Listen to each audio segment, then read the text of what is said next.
Hello' friends, Pranjal অসমলৈ বহুত দিনৰ মূৰত সকলোকে স্বাগতম জনাইছো।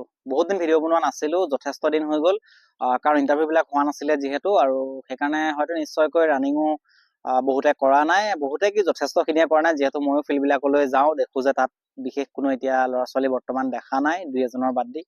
চ' ইণ্টাৰভিউবিলাকো এতিয়া একো তেনেকৈ অহা নাই, একো খবৰ পোৱা নাই, আৰু সেইকাৰণে যদি ইণ্টাৰভিউবিলাক নাহে আৰু যদি আপোনালোকে ৰানিং কৰি নাথাকে তেনেহ'লে ময়ো উৎসাহ নাপাওঁ ভিডিঅ' বনাবলৈ, আৰু সেইকাৰণে মই আজি যথেষ্ট দিন ভিডিঅ' বনোৱা নহ'লে। এইটো ভিডিঅ'ত বহুত বেছি আপোনালোকক নকওঁ, চাওক যিসকলে এতিয়া ৰানিং কৰা নাই সেইসকলে কৰি থাকিব ভালকৈ। আৰু ইয়াত বিশেষকৈ মই নতুন সকলৰ কাৰণে কৈছো যে এতিয়া এইটো এটা বহুত ধুনীয়া সময় আচলতে, সেইকাৰণে মই এই ভিডিঅ'টো আপোনালোকক সেইখিনি কথাই ক'ব বিচাৰিছো। এতিয়া আচল কথাখিনি হ'ল যে যিসকলে আগতে ৰানিং কৰি আছিলে, এতিয়াও যিখিনি ৰানিং কৰি আছে বা নেক্সট ইণ্টাৰভিউ দিম বুলি ভাবিছে, সেইসকলে এতিয়া আপোনালোকে ৰানিং ষ্টাৰ্ট কৰি দিয়ক যদি কৰা নাছিলে, আৰু যিসকলে কৰি আছে ভাল কথা, তেওঁলোকে কৰি থাকিব।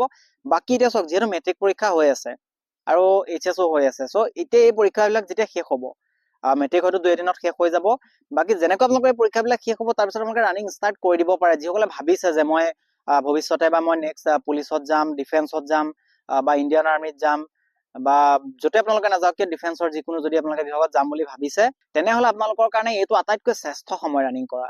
কি কাৰণে মই ক'লো শ্ৰেষ্ঠ সময় বুলি, কাৰণ এতিয়া আপোনালোকে গম পাইছে যে ঠাণ্ডা লাহে লাহে কমি আহিছে, যথেষ্ট ঠাণ্ডা কমি গ'ল, আৰু এতিয়া বৰষুণ দি আছে দুই এঠাইত, হয়তো সেইকাৰণে অলপমান ঠাণ্ডা হ'ব পাৰে, কিন্তু যথেষ্টখিনি ঠাণ্ডা কমিলে। আৰু এই সময়টোৱে হৈছে আটাইতকৈ পাৰফেক্ট ৱেডাৰ আপোনালোকৰ কাৰণে অনুশীলন কৰিবলৈ আটাইতকৈ এটা ভাল সময়। অধিক ঠাণ্ডাটো অলপমান কষ্ট হয়, আৰু খুব গৰম দিনতো অলপ কষ্ট থাকিবই, আৰু যদি আপোনালোকে ডাইৰেক্টলি গৰম দিনত ষ্টাৰ্ট কৰে তেনেহ'লে কিন্তু বহুত বেছি কষ্ট হৈ যায়। সেইকাৰণে আপোনালোকৰ এই এতিয়া যিটো সময় চলি আছে, যিটো একেবাৰে ঠাণ্ডাও বহুত বেছি নাই আৰু গৰমো পৰা নাই, এই সময়টোত যদি আপোনালোকে ৰানিং আৰম্ভ কৰে বহুত ভাল টাইম আপোনালোকৰ কাৰণে। আৰু কি হ'ব, আপোনালোকৰ খুব কম কষ্ট হ'ব আপোনালোকৰ এইটো সময়ত যদি ৰানিং ষ্টাৰ্ট কৰে।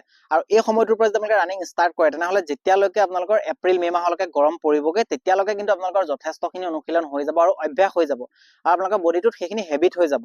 আৰু যেতিয়া আপোনালোকৰ হেবিট হৈ যাব, আপোনালোকে গৰমত সিমান কষ্ট নাপায়। কিন্তু ভাবি চাওক, যদি আপোনালোকৰ গৰম দিনত ইণ্টাৰভিউ হয় আৰু যিসকলে ৰানিং ষ্টাৰ্ট কৰা নাই তেওঁলোকে যে ডাইৰেক্টলি যদি গৰম দিনত ৰানিং ষ্টাৰ্ট কৰে, বহুত কষ্ট হ'ব। গৰমত আপোনালোকৰ কিছুমানৰ মূৰ ঘূৰাই যায়, বমি হৈ যায়, তেনেকুৱা হয়, বা শৰীৰ খুব দুৰ্বল হৈ যায়, যথেষ্ট কষ্ট হয় খুব গৰম দিনত যদি আমি নতুনকৈ ৰানিং ষ্টাৰ্ট কৰোঁ। যিসকলে আগৰ পৰা কৰি আহিছে তেওঁলোকৰ বিশেষ সমস্যা নহয়, কিন্তু যিসকলে নতুনকৈ ষ্টাৰ্ট কৰিব বা বহুত দিন মাজতে বন্ধ কৰি দিছিলে, 3 মাহ 4 মাহ ধৰি পেলাই যদি বন্ধ কৰি থৈছে আৰু তেওঁলোকে যদি ষ্টাৰ্ট কৰে, গৰমত যথেষ্ট কষ্ট হয়। সেইকাৰণে এই সময়টো আটাইতকৈ ভাল সময়, আৰু মই সেইকাৰণে ভিডিঅ'টো আপোনালোকক এইখিনি ক'বলৈ কাৰণে মই আজি ভিডিঅ'টো বনাইছো, যে আপোনালোকক মই এইখিনি কথা ভালকৈ বুজাই দিব পাৰো যে আপোনালোকৰ ৰানিঙৰ কাৰণে কোনটো সময় বেষ্ট হয়।